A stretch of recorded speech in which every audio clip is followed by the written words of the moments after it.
Hello, Meg here from I Teach Stamping. Welcome to the Friday Flip.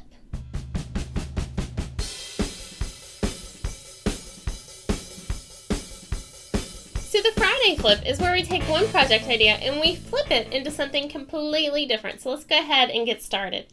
So this is going to be our inspiration. It's a little treat box filled with candy, but we're going to take it and fill it with something sweeter. So let's go ahead and get started. We're going to build this from the inside out. But what I'm going to do first is my stamping. So we're going to use two different stamp sets. The first one we're going to use is the two from the holiday catalog of Stampin' Up. I'm going to stamp this onto a piece of Whisper White cardstock that's going to be 2.5 by 3 3/4. We're going to stamp this in Cherry Cobbler ink down into the lower left because we got to have room to write the to and the from. Like who it's to and who it's from. That's what I mean on that one.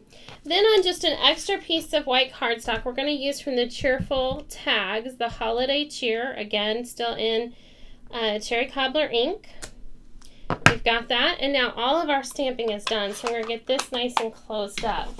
Okay, so let's go ahead and move this because this will go for the outside. So I'm going to move that out of the way. And let's bring in a couple other pieces. So the first piece we're going to bring in is Whisper White 3 3/4 by 5 inches scored at 2.5. I'm going to take a piece of Wild Wasabi cardstock. This is going to be 3 5/8 by 2 3/8. So just a smidge smaller. And this one is going to be 3.5 by 2 1/4 of Whisper White. Okay, so I used a couple different framelits for this card. The one I'm going to use right now that I'm going to talk about comes from the gift card envelope and trims, and it's going to be this little banner guy. And so I just die cut it out using the silver Glimmer paper. Now I want it to be the same on both sides, so a little trick here. All I got to do is fold this in half. Don't crease it, but just fold it in half. And then just give it a trim and give it a trim. Then it'll be nice and symmetrical for you.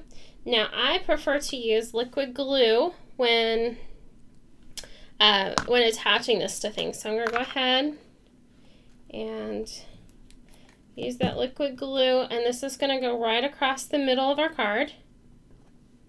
And then the next piece that we're going to bring in is going to be of Cherry Cobbler, and it's been die cut with the Starburst framelit, so not the smallest, but the next size up from the smallest. So we have that, and then we're going to bring in another piece of Wild Wasabi cardstock. This is going to be with the Decorative label punch that we're using right here. And this is going to go on top of here. Since we got the liquid glue out, might as well use it. So these layers came from our inspiration. So we're keeping with those layers, but we're definitely changing up the colors. And then we need to punch this one out, and I'm going to use the oval, the Scallop oval punch for that holiday cheer. And this is going to get layered on using dimensionals. Just grab a couple of those right there. I don't want this to be too thick, but I also want it to stand out. So we've got this, and then let's talk about what goes on the inside of this right here. That's where you can add in a little gift card. See, I told you it was a pretty sweet thing. So you would just adhere this in there and fold it up. All right, so that part of our card is done. Now we need to talk about the holder for it. So our inspiration was a holder that was a fry box, but instead we're going to be using this little guy from this framelit set, that gift card envelope. So I die cut it out using crumb cake, and then there's little circles that come with it as well. And so I'm going to take those and grab my paper piercer. And these were just die cut using Cherry Cobbler cardstock. And then these are going to go, when this is closed, it's going to be our little closure. So I want it right about here.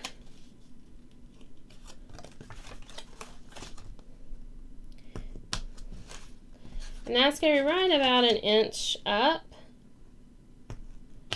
So we'll just put it right there and call it good. I'm going to use some mini brads.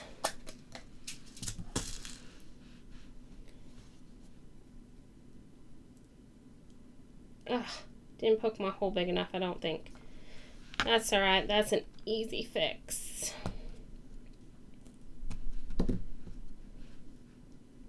Let's try that again. We were on such a roll too. All right, so we're going to take this, put it through there, and open up those prongs. And we want it to be pretty flat, so spend a little bit of time making sure those are good and flat. And then we're going to take this one, poke it through that hole. Okay, so we have this, and now we can go ahead and close in 2 of the sides.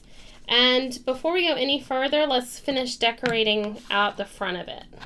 So I'm going to take our to and from, put that on there.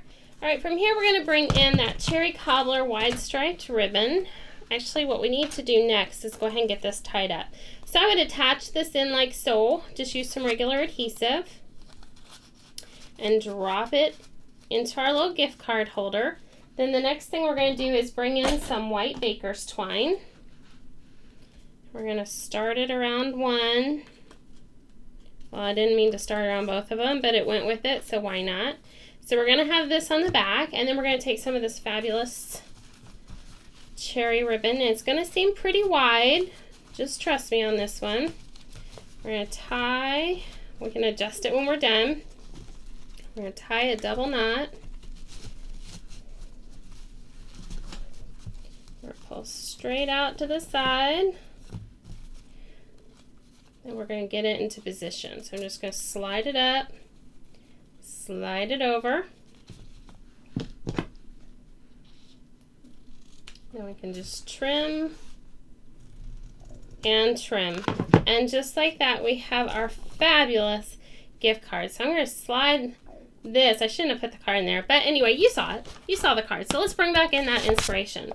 So see how we took that, and instead of it saying Sweet Celebration, we kept the Starburst, we kept this layer, we just did it with Glimmer paper, and then we made our holiday cheer be our words, and we kept the other ribbon, and we still made it a treat holder. And there we have it, another Friday Flip. If you like this video and you like the Friday Flip series, do me a favor and like it below. Also be sure to share it with your friends.